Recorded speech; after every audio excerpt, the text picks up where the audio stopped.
Welcome to Anand education academy. APPSC group 2 మెయిన్స్లో భాగంగా మనం ఏపీ హిస్టరీకి సంబంధించి కొన్ని ప్రాక్టీస్ బిట్స్ చూద్దాం. మనం మునుపటి క్లాస్లో శాతవాహనం సంబంధించి 100 ప్రాక్టీస్ బిట్స్ చూసాం. ఇక్ష్వాకులకు సంబంధించి కొన్ని ప్రాక్టీస్ బిట్స్ చూద్దాం. ఇక్ష్వాకులు కొన్ని ప్రాక్టీస్ బిట్స్. ఫస్ట్ క్వశ్చన్, ఇక్ష్వాకులు ఎవరి యొక్క సామంతులు? ఇక్ష్వాకులు శాతవాహనుల యొక్క సామంతులు. So option B is correct. Next question, క్రింది వాణిలో సరైన జతలను ఎంపిక చేయండి. ఆప్షన్ 1 ఇక్ష్వాకరాజులలో గొప్పవాడు వీరపురుషదత్తుడు. ఆప్షన్ 2 శతసహస్ర హలదాత అనే బిరుదుగల ఇక్ష్వాకరాజు శ్రీశాంతమూలుడు. ఆప్షన్ 3 ఇక్ష్వాకుల కాలంలో ఆంధ్రదేశంలో బౌద్ధ మతం విరసిల్లింది. ఇక్కడ ఆప్షన్ డి ఈజ్ కరెక్ట్ అండి. పైవన్నీ కూడా సరైన అంశాలే. మరోసారి చెప్తా చూడండి. ఇక్ష్వాకరాజులో గొప్పవాడు వీరపురుషదత్తుడు, సరైనది. శతసహస్ర హలదాత అనే బిరుదుగల ఇక్ష్వాకరాజు శ్రీశాంతమూలుడు. అలానే ఇక్ష్వాకుల కాలంలో ఆంధ్రదేశంలో బౌద్ధ మతం విరసిల్లింది. సో పైవన్నీ కూడా సరైన అంశాలే. నెక్స్ట్ క్వశ్చన్, క్రింది వానిలో సరైన అంశాలను తెలియజేయండి. ఆప్షన్ 1 ఇక్ష్వాకుల యొక్క రాజభాష ప్రాకృతం. ఆప్షన్ 2 ఇక్ష్వాకుల కాలంలోనే సంస్కృత రచన ప్రారంభమైంది. ఆప్షన్ 3 ఇక్ష్వాకుల కాలం నాటి సాంఘిక దురాచారం సతీ సహగమనం. ఆప్షన్ 4 ఇక్ష్వాకుల కాలం నాటి స్త్రీలకు ఆస్తి హక్కు ఉండేది. ఇక్కడ వివరణ చూద్దాం. ఇక్ష్వాకుల యొక్క రాజభాష ప్రాకృతం అంది. ఆప్షన్ ఏ 1 సరైన అంశమే. ఆప్షన్ 2 చూడండి, ఇక్ష్వాకుల కాలంలోనే సంస్కృత రచన ప్రారంభమైంది. ఆప్షన్ 2 సరైన అంశమే. ఇక్ష్వాకుల కాలం నాటి సాంఘిక దురాచారం సతీ సహగమనం. ఆప్షన్ 3 కూడా సరైనది. ఇక్ష్వాకుల కాడి స్త్రీలకు ఆస్తి హక్కు ఉండేది. ఆప్షన్ 4 కూడా సరైనది. సో పైవన్నీ కూడా మనకు సరైనది. సో ఆప్షన్ ఏ సరైనది. పైవన్నీ కూడా మనకు సరైనవే చెప్పవచ్చు. నెక్స్ట్ క్వశ్చన్, ఇక్ష్వాకులు శాతవాహనులకు సామంతులు అని తెలుపు శాసనం ఏది? ఇక్ష్వాకులు శాతవాహనులకు సామంతులను తెలుపు శాసనం అల్లూరి శాసనం. So option C is correct. Next question, ఇక్ష్వాకులు బుద్ధుని వంశమైనటువంటి శాక్య వంశానికి చెందినవారని పేర్కొన్న గ్రంథం ఏది?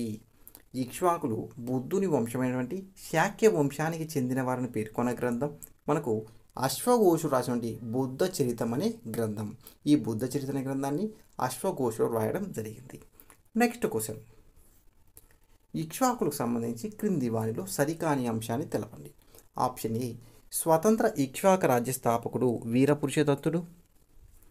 ఆప్షన్ బి దక్షిణాది అశోకుడిగా పిలువబడిన ఇక్ష్వాకరాజు వీరపురుషదత్తుడు. ఆప్షన్ సి ఇక్ష్వాకరాజులో చివరివాడు రుద్రపురుషదత్తుడు. ఆప్షన్ డి ఇక్ష్వాకరాజులందరూ సర్వస్వతంత్రులుగా పాలించారు. ఇక్కడ ఏమన్నారు? సరికాని అంశం అన్నారు అండి. సరికాని అంశం అడిగారు. మనం ఇక్కడ సరికానిది గుర్తించాలి. ఇక్కడ వివరణ చూడండి. స్వతంత్ర ఇక్ష్వాక రాజ్య స్థాపకుడు ఎవరుండి? స్వతంత్ర ఇక్ష్వాక రాజ్య స్థాపకుడు వీరపురుషదత్తుడు గారిని శ్రీశాంతమూలుడు అని చెప్పవచ్చు. కానీ ఆప్షన్ ఏ సరికాని అంశం. ఆప్షన్ బి చూడండి, దక్షిణాది అశోకుడిగా పేరులోని ఇక్ష్వాకరాజు వీరపురుషదత్తుడు. ఈయన వీరపురుషదత్తుడు ఇక్ష్వాకులలోని బౌద్ధ మతాన్ని అనుసరించిన ఏకైక రాజు వీరపురుషదత్తుడు. ఇక్ష్వాక రాజులో చివరివాడు రుద్రపురుషదత్తుడని. ఇక్ష్వాకులందరూ కూడా సర్వస్వతంత్రులుగానే పాలించారు. సో సరికాని అంశం మనకు ఆప్షన్ ఏ సరికానిది. ఓకే. నెక్స్ట్ క్వశ్చన్, సతీ ఆచారం పాటిస్తున్నటువంటి స్త్రీల శిల్పం ఎక్కడ బయలుపడింది? ఇక్ష్వాకుల కాలం నాటి సతీ ఆచారం పాటిస్తున్నటువంటి స్త్రీల శిల్పం లేదా స్త్రీ శిల్పం మనకు నాగార్జున కొండలో బయలుపడింది. So option C is correct. Next question, ఇక్ష్వాకుల యొక్క జన్మస్థలాలను చరిత్రకారులు పేర్కొన్న విధంగా తెలపండి. ఇక్ష్వాకుల యొక్క జన్మస్థానం ఆప్షన్ 1 కృష్ణా తీరం అనగా ఆంధ్ర ప్రాంతం. ఆప్షన్ 2 కర్ణాటక ప్రాంతం. ఆప్షన్ 3 తమిళనాడు. ఆప్షన్ 4 ఉత్తర భారతదేశం. చరిత్రకారులు option A Caldwell. Option B Vogel. Option C Gopalachari. Option D Rapson మరియు బోలార్. ఇక్కడ వివరణ చూడండి. ఇక్ష్వాకుల యొక్క జన్మస్థానం ఆంధ్ర ప్రాంతం మీద కృష్ణా తీరం అని పేర్కొన్నవారు కాల్డ్వెల్. సో ఆప్షన్ 1కి ఏ సరైన ఆన్సర్. నెక్స్ట్, ఇక్ష్వాకుల యొక్క ప్రాంతం జన్మస్థానం కర్ణాటక ప్రాంతం అని పేర్కొన్నవారు ఓగెల్. సో ఆప్షన్ 2కు బి సరైన ఆన్సర్. ఆప్షన్ 3 చూడండి, తమిళనాడు. ఇక్ష్వాకుల జన్మస్థానం తమిళనాడు ప్రాంతం అని చెప్పిన వారు కే గోపాలాచారి. లేదు, ఉత్తర భారతదేశం ఇక్ష్వాకులు చెప్పిన వారు రాప్సన్ మరియు బూలార్. సో మనకు ఆన్సర్ ఏమో చూడండి. ఆన్సర్ చూడండి ఆప్షన్ డి సరైనది. ఆప్షన్ 1కి 2కు బి, 3కి సి, 4డి. సో ఆప్షన్ డి సరైనది. నెక్స్ట్ క్వశ్చన్, ఇక్ష్వాకులకు సంబంధించి క్రింది వానిలో సరైన అంశాలను ఎంపిక చేయండి. ఆప్షన్ 1, ఇక్ష్వాకులలో ఎక్కువ సంవత్సరాలు పాలించిన ఇక్ష్వాకరాజు యెహోవా శాంతమూలుడు. ఆప్షన్ 2, చివరి శాతవాహన రాజు వంటి మూడో పులోమావిని ప్రారదోలి ఇక్ష్వాకు రాజ్యాన్ని స్థాపించిన వారు వాసిష్ఠి పుత్ర శ్రీశాంతమూలుడు. ఆప్షన్ 3, ఇక్ష్వాకు రాజులందరూ బ్రాహ్మణ మతాన్ని పాటించారు, ఒక్క వీరపురుషదత్తుడు మినహా. ఆప్షన్ 4, ఇక్ష్వాకుల కాలంలో బౌద్ధ మతానికి గొప్ప సేవలు అందించిన మహిళ బోధిశ్రీ. ఇక్కడ వివరణ చూడండి, చూడండి. ఇక్కడ ఏమన్నా సరైన అంశాలు అన్నారు. ఇక్ష్వాకులు ఎక్కువ సంవత్సరాలు పాలించిన ఇక్ష్వాకు రాజు యెహోవా శాంతముడు. ఆప్షన్ ఏ 1 సరైనది. చివరి శాతవాహన రాజు వంటి మూడో పులోమావిని ప్రారదోలి ఇక్ష్వాకు రాజ్యాన్ని స్థాపించిన వారు వాసిష్ఠి పుత్ర శ్రీశాంతముడు. ఆప్షన్ 2 కూడా సరైనది. ఆప్షన్ 3 చూడండి, ఇక్ష్వాకు రాజులందరూ బ్రాహ్మణ మతాన్ని పాటించారు, ఒక్క వీరపురుషదత్తుడు తప్ప అయినా పిలిచారు. నెక్స్ట్ చూడండి, ఇక్ష్వాకు కాలంలో బౌద్ధ మతానికి గొప్ప సేవలు అందించిన మహిళ బోధిశ్రీ. మనకు పైవన్నీ కూడా సరైనవి అవుతుంది, పైవన్నీ కూడా సరైనవి. సో ఆప్షన్ బి 1, 2, 3, 4 సరైనవి. నెక్స్ట్ క్వశ్చన్, ఇక్ష్వాకుల శాసనాల్లో ఉపయోగించిన తెలుగు పదం ఏది? ఇక్ష్వాకుల శాసనాల్లో ఉపయోగించిన తెలుగు పదం మనకు తలారి అవుతుంది. సో ఆప్షన్ సి సరైనది. అదే శాతవాహనుల శాసనాలు లేదా అమరావతి శాసనంలో పేర్కొనబడి మొట్టమొదటి తెలుగు పదం నాగబు అవుతుంది. శాతవాహనుల కాలంలో అయితే మొట్టమొదటి పదం నాగబు అవుతుంది. మరి రెండవ పదం లేదా ఇక్ష్వాకు ఉపయోగించిన పదం మనకు తలారి అవుతుంది. ఓకే, ఆప్షన్ మనకు బృహత్పాలయంలో కొన్ని ప్రాక్టీస్ బిట్స్ చూద్దాం. ఫస్ట్ క్వశ్చన్, బృహత్పాలయం యొక్క చరిత్రకు ముఖ్య ఆధార శాసనం ఇది? బృహత్పాలయం యొక్క చరిత్రకు ముఖ్య ఆధార శాసనం కొండముది తామ్ర శాసనం. Option A is correct answer. Next question, బృహత్పాలయంలో ఎవరి యొక్క సామంతులు లేదా ఎవరికి సామంతులు? బృహత్పాలయంలో మనకు ఇక్ష్వాకులకు సామంతులు. బృహత్పాలయంలో ఇక్ష్వాకులు సామంతులు. మరి ఇక్ష్వాకులు ఎవరి సామంతులు? శాతవాహనులకు సామంతులుగా చెప్పవచ్చు. నెక్స్ట్ క్వశ్చన్, క్రింది వారిలో ఎవరిని మహేశ్వర పాద పరిగ్రహితులుగా ఎవరిని పేర్కొంటారు? మనకు ఆన్సర్ అవుతుంది బృహత్పాలయంలు. Brihatpalayam option D is correct. Brihatpalayam Maheshwara పాద పరిగ్రహితులుగా పేరు కూడా తెలుసు. సో ఆప్షన్ డి సరైనది. నెక్స్ట్ క్వశ్చన్, క్రింది వానిలో సరైన అంశాన్ని తెలపండి.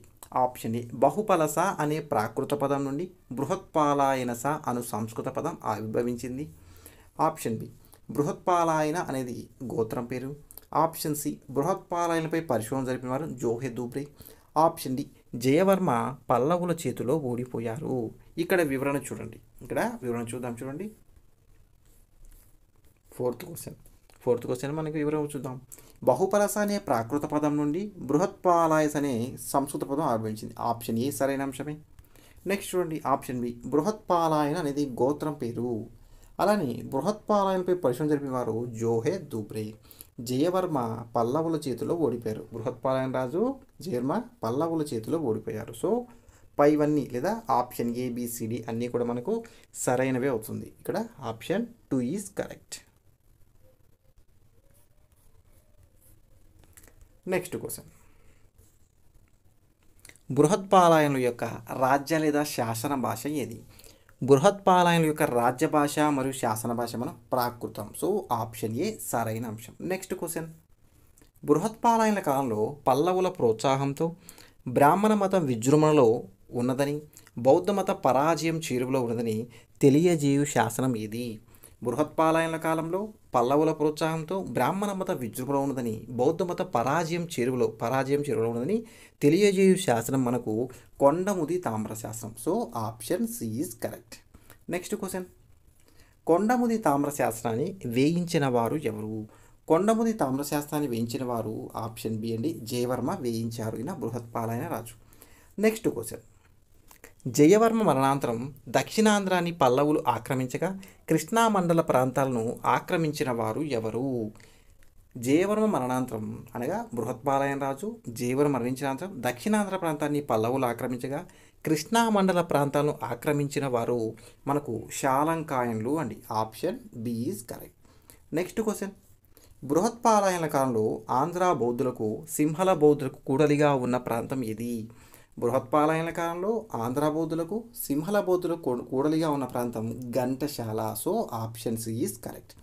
నెక్స్ట్ క్వశ్చన్, బృహత్పాలన యొక్క రాజలాంఛనం ఏది? బృహత్పాలయం యొక్క రాజలాంఛనం సింహం అండి, సింహం. So option D is correct. ఈ వీడియో మీకు నచ్చితే లైక్ అని షేర్ చేయండి, మన ఛానల్ తప్పకుండా సబ్స్క్రైబ్ చేసుకోండి. Thank you for watching.